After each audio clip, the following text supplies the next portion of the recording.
السلام علیکم مینوالو زما په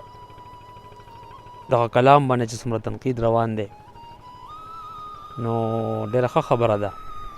چې د خلک بیدار شول او تنقید یې پرې وکړو. هغې ما خبره کړې ده په هغه پروګرام کې، خو چونکې زه ډېر افسوس سره دا خبره کومه چې د هرې خبرې مثبت پهلو ته څوک هم نه راځي. دا داسې وخت دی چې هر سړی د خبرې منفي پهلو باندې سوچ کوي، د هر چا خپل نقطه نظر دی، خو بل سړی مخالف سړی وایي چې نه زما چې څه سوچ دی په هغې راشه. چا هم زما د غزل زما د کلام په مثبت پهلو باندې سوچ نه دی کړی. دا ډېره د افسوس خبره ده. په دې فیسبوک باندې زه وینم سوشل میډیا کې داسې کلامونه پراته دي چې هغې کې د مور او د خور کنځلې شوي دي، په هغې کې د پښتون د پښتو د پښتني توهین شوی دی، په هغې کې د شال او د شملې توهین شوی دی، په هغې کې زما پښتنې ته پتاسا، امرسا، مالټا او پته لګي نه څه څه القابات یې ورکړي دي. په هغې خو چا هم اعتراض نه وکړو، هغې خلاف خو څوک هم راپانڅېدل. خو چونکې ناپوهي ده، زه به داسې ووایم ډېرې بښنې سره، د خلکو د خلک ګنې وایي چې ګنې شاعري صرف جانان دی او سترګې دي او زلفې دي. نه، شاعري ډېر لوی د حکمت او د دنایۍ نوم دی. شاعري خو د الله یو عطیه ده، د الله یو تحفه ده. او سوره شعرا تاسو ګورئ په قرآن کې، شاعري څه ګپ خو نه دی. شاعرۍ ته ما دا نوی رنګ او نوی آهنګ راوړو د زلمو ته. هغه غني خان هغه یو وخت کې هغې نه بعد دا بیا الله پاک دا ما ته څه معمولي غوندې طاقت راکړو او ما راوړو، زما قلم ته یې ورکړه. نو زه د خلکو ته وایم چې تاسو په خپل ځانونو سوچ وکئ، هر سړی د خپل کردار او خپله اصلاح دی په خپله وکړي، په بل پسې مه ګرځئ، فتوې ځان سره په بالښتونو لاندې مه کېږدئ. دا دومره اسان کار نه دی چې تاسو ما هېڅ چا ته پته نشته دی چې د چا به اخري خاتمه ورپسې شي. بله خبره دا ده چې ما د هغې وضاحت کړی دی او چې څوک په باندې نه دی پوه شوي نو الله دې پوه کړي. او بیا هم وایم چې زه ستاسو خدمت ته راغلی یم، پښتو خدمت کوم، د دې ولس خدمت کوم، د دې خاورې. تاسو باندې به زما دا خبرې بدې لګي یا زما دا شاعري، خو نه، شاعري د حکمت نوم دی، دانایي ده. صرف جانان او سترګه که ما کولی که نه نو دا به ما په دا خو آسان کار و، بس روزانه به مې کول. خو نه، زه ستاسو دپاره نوي نوي فلسفي، نوي نوي سوچونه، نوي نوي خیالونه راوړم چې تاسو ته څه زده کوئ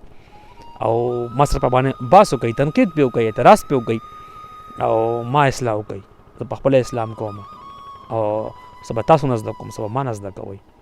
خو نه، دلته کې هر سړي ځان نه ایماندار جوړ کړی دی، ولی الله جوړ کړی دی او ما پسې راپاسېدلي دي. ډېره ښه خبره ده چې بیدار شوي یئ، په دې زه خوشحال یم. خو کوم سړي په خپل کور کې، په خپل ګاونډ کې دا تپوس کړی چې یاره زما په ګاونډ کې، زما په کور کې، زما په خوا کې د یو مسلمان څه حال دی، روټۍ خوړلې ده که نه، صحت یې ښه دی که نه دی ښه، او نور د ژوند د کور حالت یې څنګه دي، هغه تپوس چا هم نه دی کړی او ځان ته مسلمان وایي. زه به د دې ټول قام نه معافي غواړم، خو ما ته پکې یو ایماندار مخلص سړی رامخې ته شی. بالکل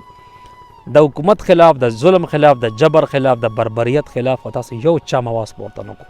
هغه مونږ خپلې هغه خاطرې چې کومې دي هغه مونږ په سر اخیستې دي. مونږ ته پته ده چې د هغې به څه رزلټونه وي او مونږ ته څه خبرې کېږي، هغه مونږ ته پته ده. هغه خو درته زه کومه، شال او شمله ته زه ستایم تر دې حده پورې عثمان تاثیر صاحبه چې شاله دا پته نه وه چې قیوم خان څوک دی. دا قیوم خان دا زه دا نه یم چې ګنې زه لکه ډېر څه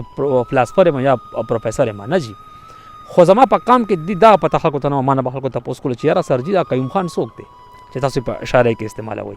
یاره دا میرویس خان څوک دی، دا احمد شاه څوک دی. دا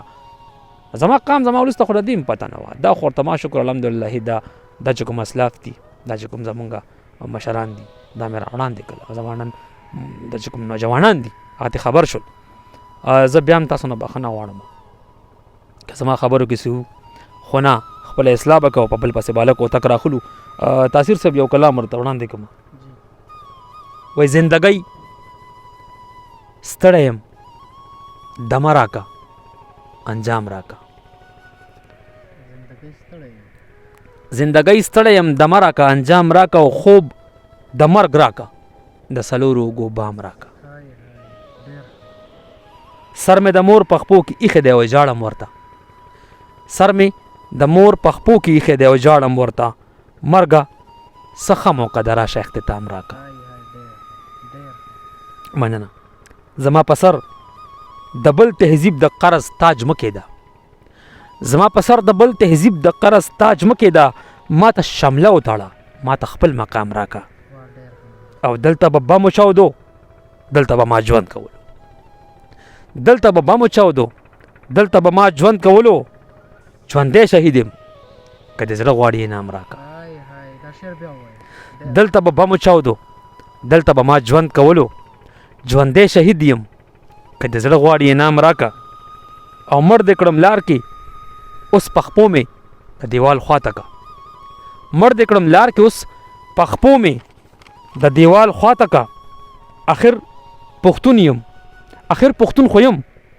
سلک ډېر احترام راکه مړ دې کړم لار کې اوس پخپو مې د دیوال خواته که اخر پښتون خو یم سلک ډېر احترام راکه او سترګې مې هورونه راواړولې خدای ته وایم سترګې مې هورونه راواړولې خدای ته وایم ما ته جنت کې هم د ګلي ګل اندام راکه ډېره مننه جي او د هر سړي سره به منځ کې خپل جانان ولاړ وي د هر سړي سره به منځ کې خپل جانان ولاړ وي مولا یو څو ورځو ته واک د خپل اسلام راکه ما خو ساقي ته د شرابو ذکر نه دی کړی ما خو ساقي ته د شرابو ذکر نه دی کړی ما خو ساقي ته دومره ووي چې یو جام راکه ډېره مننه جي ما خو ساقي ته د شرابو ذکر نه دی کړی ما خو ساقي ته دومره ووي چې یو جام راکه د مدیني نظام ته مه جوړوه خلاصې ترنه د مدیني نظام ته مه جوړوه خلاصې ترنه